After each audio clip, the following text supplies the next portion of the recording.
اب نمازیں بھی چونکہ حقوق اللہ میں آتی ہیں، اس کی قضاء عمری کا معاملہ یہی ہے کہ جو شخص توبہ کر لیتا ہے بس آئندہ سے اب نمازیں جو اس کی رہ جائیں نا وہ ساتھ ساتھ اپنی پوری کرے. ان کی نماز جو قضا ہے یا فوت شدہ نمازیں وہ ساتھ ساتھ ادا کرنا ضروری ہوں گی. اور اس میں ایک اور بڑی خطرناک چیز تو یہ ہے کہ سورہ الروم میں اللہ تعالیٰ نے فرمایا ہے منیبین الیہ، رجوع لاؤ اللہ کی طرف، وَأَقِیمُوا الصَّلَاةَ اور نماز کو قائم رکھنا، وَلَا تَكُونُوا مِنَ الْمُشْرِكِينَ اور مشرکوں میں نہ ہو جانا. نماز چھوڑنے والا تو اللہ کے نزدیک عملاً مشرک ہے. اسی کو سپورٹیو 246 نمبر حدیث ہے انٹرنیشنل نمبرنگ کے مطابق صحیح مسلم میں کتاب الایمان چیپٹر میں کہ بندے کے کفر اور ایمان، شرک اور ایمان کے درمیان فرق نماز ہے. تو جو نماز بالکل پڑھ ہی نہیں رہا تھا تو وہ پاکستان کے ایک شناختی کارڈ میں تو مسلمان تھا، اللہ کے حضور تو ویسے ہی کافر تھا. تو جب وہ پیسے ہی کافر تھا اور کلمہ پڑھ کے اب مسلمان ہوا ہے تو بس وہ پھر اس غیر مسلم کی طرح ہی ہے جو آج مسلمان ہوا ہے تو آپ اس سے قضاء عمری نہیں کروائیں گے. اور مزے کی بات ہے حنفی یہ کہتے ہیں کہ 60 سال کا اگر کوئی کافر مسلمان ہونا وہ قضاء عمری نہیں کرے گا. 60 سال کا اگر مسلمان ہو جائے یعنی نمازیں شروع کر دے تو وہ اپنی بالغ ہونے یعنی 14 یا 15 سال کی عمر سے لے کے 60 سال تک کی جو عمر کی نمازیں ہیں وہ اپنی قضا کرے گا، اس لیے کہ وہ مسلمان تھا. سر وہ آپ کے کاغذوں میں مسلمان تھا نا، اللہ کے حضور مسلمان کہاں سے تھا؟ جامعہ ترمذی میں حدیث ہے، عبداللہ بن شقیق تابعی کہتے ہیں کہ صحابہ کرام نماز چھوڑنے کے علاوہ کسی گناہ کو کفر شمار نہیں کرتے تھے. تارک الصلاۃ کو وہ کافر سمجھتے تھے. یہ چھوٹی بات ہے. تو اگر حنفیوں کا زیادہ مسئلہ ہے تو وہ یہی سمجھ رہے ہیں کہ اب یہ مسلمان ہوا ہے تو خدا کے لیے اب اسے نمازیں پڑھنے دیں، پھر ساتھ ساتھ جو نمازیں وہ پوری کرے گا. باقی اللہ تعالیٰ نے آٹومیٹکلی آپ کے لیے ایک قضاء عمری اس حوالے سے معاملہ رکھ دیا کہ جو آپ نفلی عبادات کرتے ہیں، جو ہماری فرض نمازوں کے ساتھ جڑی ہوئی نفلی عبادات ہیں، جو اگرچہ نماز کا حصہ نہیں ہے، اگر کوئی چھوڑ دے گناہ گار نہیں ہوگا، لیکن ان کا ایک فائدہ ہے سنت مؤکدہ کا. کہ سنن ابی داؤد میں حدیث ہے کہ نبی صلی اللہ علیہ وآلہ وسلم نے فرمایا قیامت والے دن جب کسی شخص کے فرائض میں کوتاہی نکلے گی تو اللہ تعالیٰ فرمائے گا میرے بندے کی نفلی عبادتیں تولو اور انہیں فرض کے بدلے تول لو اور فرض کی کمی اس سے پوری کر دی جائے. تو اگر نفلی عبادات آپ کی ساتھ ہوں گی تو آٹومیٹکلی آپ کے فرضوں کی کوتاہی پوری ہوتی رہے گی. اور وہ 12 رکھتے تو اللہ تعالیٰ نے سنت مؤکدہ کے طور پہ ہمارے ساتھ رکھ دی ہیں، جو بخاری و مسلم دونوں میں حدیث ہے کہ اللہ کے محبوب صلی اللہ علیہ وآلہ وسلم یہ 12 رکعتیں پڑھا کرتے تھے، 4 ظہر سے پہلے، 2 ظہر کے بعد، 2 مغرب کے بعد، 2 عشاء کے بعد اور 2 فجر سے پہلے، اور 3 وتر الگ سے سنت ہے. ٹھیک ہے جی، وہ آپ پڑھیں. تو یہ نفلی عبادت آپ روزانہ 12 اور 3 15 ہو گئی. 2 رکعتیں اگر آپ کو اللہ توفیق دے تو اور پڑھیں، اور وہ عشاء کے وتر کے بعد اگر 2 نفل پڑھ لیے جائیں تو تہجد کے ایکویلنٹ ہیں. مسند احمد میں اور سنن دارمی میں اس حوالے سے احادیث موجود ہیں، میری الگ سے ویڈیوز بھی ریکارڈڈ ہیں اس میں. تو 17 نوافل تو یہ آلموسٹ ہو جاتے ہیں خود بخود ہی. باقی جو وتر کی قضا جو ہے نا وہ ضروری نہیں ہے، جو پرانی نمازیں چھوٹی ہیں ان میں آپ نے وتر بھی قضا کرنے ہیں. البتہ جو ساتھ ساتھ چھوٹ جائیں وہ آپ ضرور کریں وتر قضا. صحیح بخاری میں آتا ہے نبی علیہ السلام تو سفر میں بھی وتر کی نماز نہیں چھوڑتے تھے، بخاری و مسلم دونوں میں حدیث ہے. تو وتر کی ایک تاکید ہے، لیکن نمازیں وہی 5 فرض ہیں اور اس میں بھی فرض رکھتے ہیں، 2 فجر کی، 4 ظہر، 4 عصر، 3 مغرب اور 4 عشاء، یہ کافی ہے. تو آٹومیٹکلی قضاء عمری والا معاملہ تو آپ کے ساتھ ساتھ نفلی عبادت میں چلے گا. البتہ جو ساتھ ساتھ نمازیں آپ توبہ کرنے کے بعد چھوٹیں وہ آپ نے پھر ساتھ ساتھ پڑھنی ہے.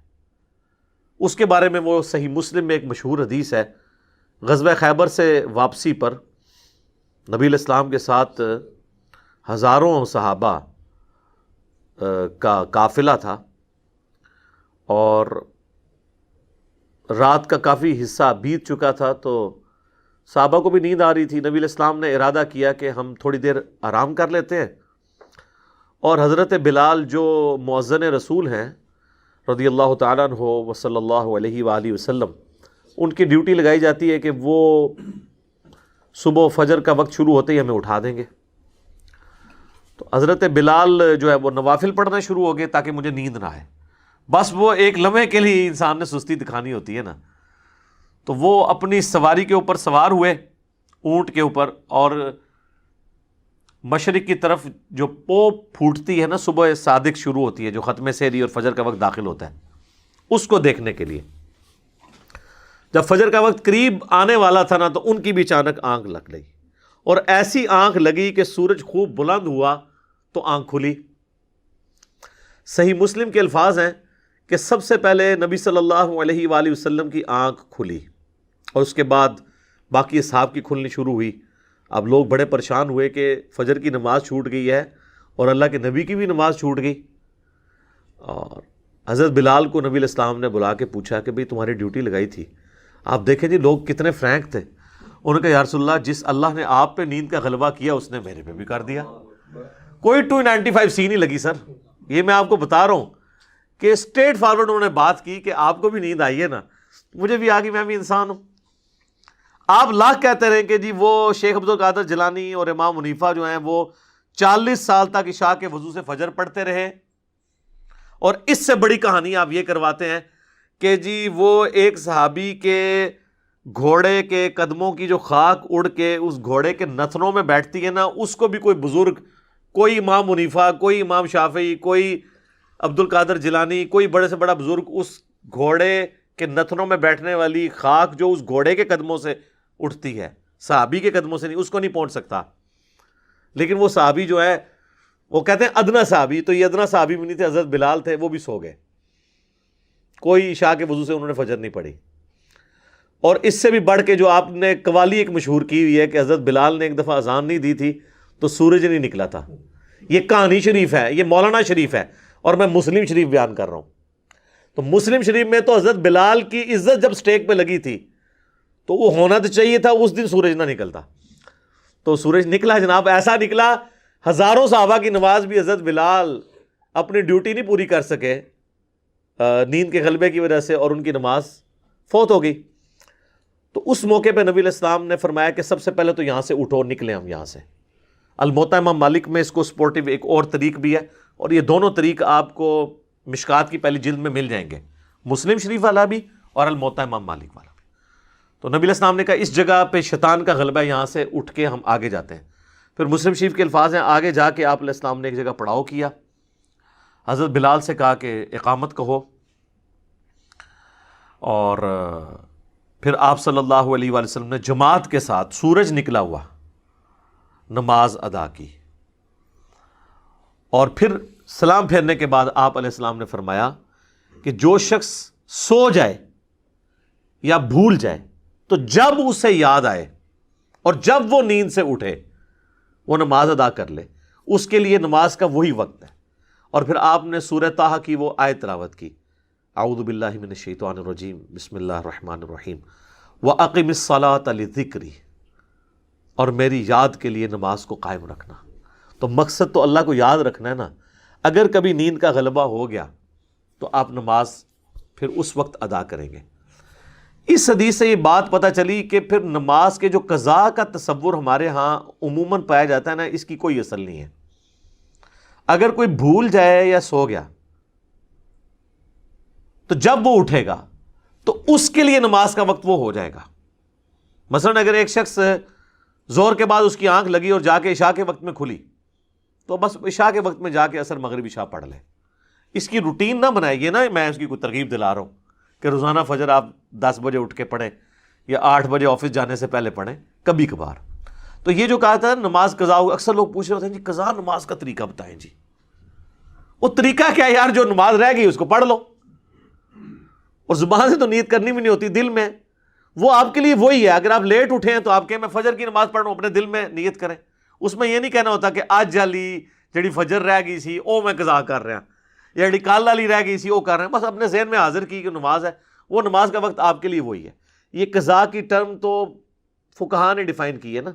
ادروائز احادیث میں آئے نماز کا فوت ہو جانا، جس طرح صحیح بخاری میں آتا ہے، مولا علی کہتے ہیں کہ نبی علیہ السلام نے کہا اللہ تعالیٰ ان کافروں کے گھروں کو آگ سے بھر دے، انہوں نے ہماری صلاۃ الوسطیٰ فوت کروا دی.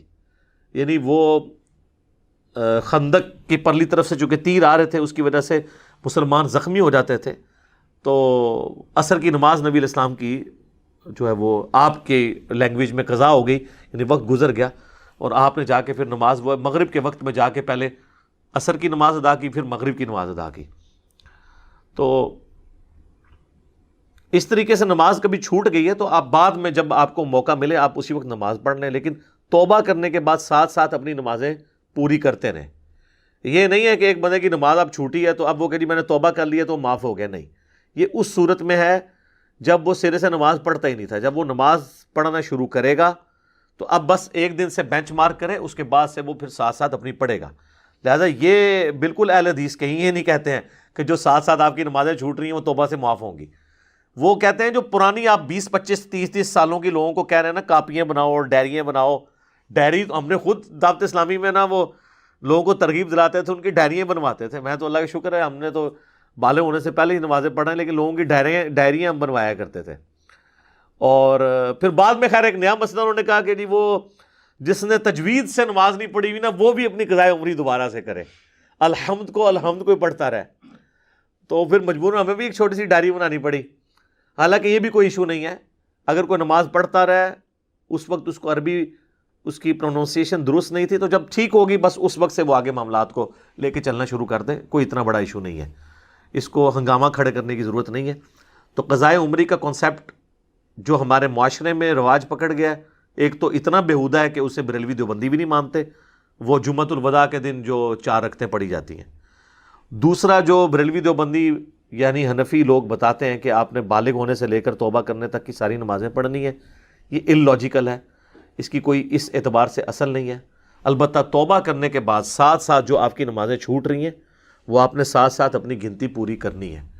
اور جب نماز ایک دفعہ آپ کا وقت چھوٹ گیا تو پھر سنت کی قضا کرنے کی ضرورت نہیں، اگر آپ پڑھنا چاہتے ہیں ضرور پڑھیں، فرض خالی پڑھ لینا کافی، عام حالت میں بھی فرض پڑھ لینا کافی ہے۔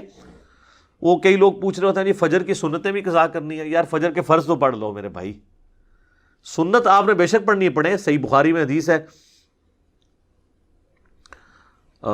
صحیح بخاری میں بھی ہے، صحیح مسلم میں بھی، کہ نبی صلی اللہ علیہ وآلہ وسلم کی ایک دفعہ 2 رکعتیں رہ گئی تھیں سنت، جو نفلی نماز ہے سنت موقدہ ظہر کے بعد والی، تو آپ نے عصر کے بعد ان 2 رکعتوں کو پڑھا۔ تو سنت بھی آپ وقت گزر گیا تو آپ پڑھ سکتے ہیں۔ یہ 12 سنت موقدہ دن رات میں پوری کرنی ہے، جو صحیح مسلم میں حدیث ہے کہ اللہ تعالیٰ جنت میں محل دے گا جو دن رات میں فرض کے علاوہ 12 رکعتیں پڑھے گا، اور وہ بخاری مسلم دونوں میں آئی ہیں، 4 زور سے پہلے، 2 زور کے بعد، 2 مغرب کے بعد، 2 عشاء کے بعد، 2 فجر سے پہلے۔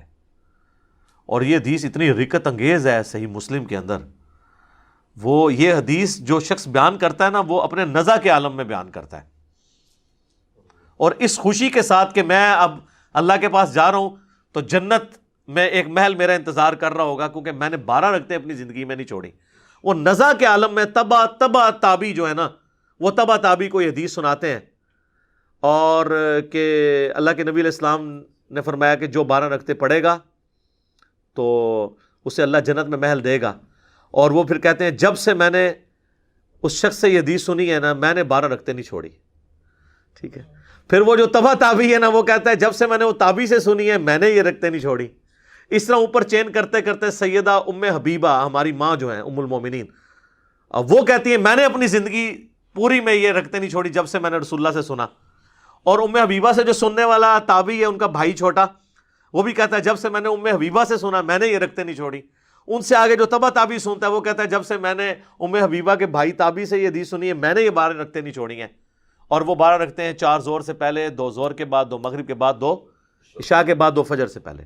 اچھا، بخاری میں ایک حدیث میں عبداللہ بن عمر نے 2 رکعتیں بھی زور سے پہلے بتائی ہیں، تو وہ 2 رکعتیں انہوں نے آبزرو کی تھی، 2 ہو سکتا ہے نبی علیہ السلام اپنے حجرے میں پڑھ کے آئے ہوں، جبکہ الگ احادیث میں جب 12 رکعتیں موجود ہیں تو بخاری میں یہ ہے کہ زور سے پہلے آپ کی روٹین 4 رکعتوں کی تھی، اور 4 رکعتیں 2 کر کے پڑھنا افضل ہے، اکٹھی ایک بھی 4 رکعتیں پڑھ لی جائیں تو وہ بھی یعنی آپ کے لیے جواز موجود ہے۔ مصنف عبد الرزاق کے اندر، مصنف ابن ابی شیبہ کے اندر عبداللہ بن عمر سے باقی اصحاب سے موجود ہے کہ وہ جو دن کے نوافل ہیں ان کو اکٹھا بھی 4 رکعتوں کو یعنی سنت موقدہ کو پڑھ لیتے تھے، رات والوں کو الگ الگ کر کے پڑھتے تھے۔ اس پہ بھی میری الگ سے ویڈیوز ریکارڈڈ موجود ہیں۔ تو قضائے عمری کا آپ کے پاس جو یہ برڈن ہے اس کو اپنے آپ ذہن سے اتاریں، نماز جو ساتھ ساتھ ہے وہ پڑھتے جائیں۔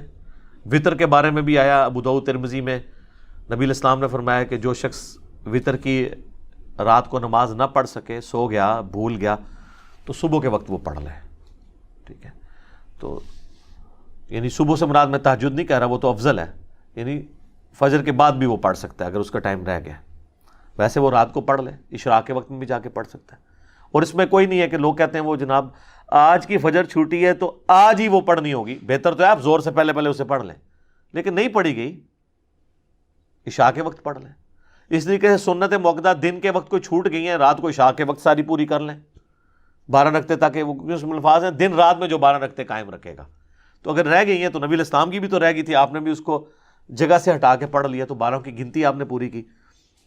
اس طرح اگر آج کی فجر رہ گئی، نہیں یاد رہی، کل پڑھ لیں۔ اور وہ پھر کئی لوگوں نے بھی مشہور کیا ہوا ہے کہ اگلے دن وہ پھر فجر کے ساتھ وہ فجر پڑھنی ہے، وہ سر جس ٹائم مرضی پڑھیں۔ اور یہ نمازیں تو وہ ہیں جو آپ فجر اور عصر کے بعد بھی پڑھ سکتے ہیں، جن اوقات میں بخاری مسلم میں حدیث ہے کہ آپ کوئی نماز نہیں پڑھ سکتے، لیکن قضا نماز آپ اس وقت بھی پڑھ سکتے ہیں، فجر کے فرض کے بعد بھی اور عصر کے فرض کے بعد بھی۔ یعنی عموماً اس چیز کو پسند نہیں کیا گیا کہ اس اوقات میں اور کوئی نماز پڑھی جائے، لیکن قضا نماز کے لیے آپ کوئی بھی وقت، سوائے وہ 3 مکروہ اوقات ہیں، سورج نکلتے وقت جب وہ سورج کی وہ ٹکیا باہر آ رہی ہو، یعنی وہ گول ٹکیا اس کی، اور جب غروب ہو رہی ہو، اور جب سینٹر میں ہو۔ اس پہ الگ سے میری ویڈیو ریکارڈ ہے نمازوں کے مکروہ اوقات، وہ آپ دیکھ سکتے ہیں۔ اس کے علاوہ آپ کسی بھی وقت میں قضا نماز پڑھ سکتے ہیں۔ تو آج کی اس حوالے سے گفتگو کا کنکلوژن یہ ہوا کہ قضائے عمری کوئی چیز نہیں ہے۔ پرانی جو زندگی میں قضا نمازیں ہوئیں، اللہ سے توبہ کریں، معافی کی امید ہے، ٹینشن نہ لیں، آٹومیٹکلی نفلی عبادات آپ کی اس غلطی کا کفارہ بھی بنتے جائیں گے اگر آپ کو زیادہ ٹینشن ہے، ادروائز توبہ بھی کافی ہے۔ اور جو توبہ کرنے کے بعد ساتھ ساتھ نمازیں قضا ہوتی ہیں وہ کرنا ضروری ہے۔ وہ کوئی نہیں کہتا کہ جس کو بھی آپ اللہ تعالیٰ سے ڈھیری بناتے جائیں، وہ معاف نہیں ہوں گی جب تک آپ نہیں پڑھیں گے۔ باقی جو پرانی کئی سالوں کی ہیں وہ ظاہر کون حساب رکھ کے کرے۔ اس طریقے سے وہ کہتے ہیں قضائے عمری کے روزے بھی ہوتے ہیں، نمازہ نہیں صرف، وہ روزے بھی کہتے ہیں، اور زکوٰۃ بھی بتاتے ہیں۔ اب زکوٰۃ تو پھر بھی چلو بندہ نکال سکتا ہے، اس کے لیے کوئی ایفرٹ پٹ نہیں کرنی ہے، ایک نیت ہی کرنی ہے اپنے مال میں سے پیسہ نکالنے کی۔ لیکن روزے اگر کسی کو 10 سال کے یا 15 20 25 سال کے رکھنے پڑ دیں، وہ تو ایک رمضان کے روزے رکھنا ماحول میں رکھے جاتے ہیں، ادروائز تو ایک نفلی روزہ رکھنا بھی مشکل ہو جاتا ہے۔ تو بس ٹھیک ہے، توبہ کیا، اللہ سے امید ہے اللہ تعالیٰ معاف کرے گا۔ اب آگے معاملات کو لے کے چلیں۔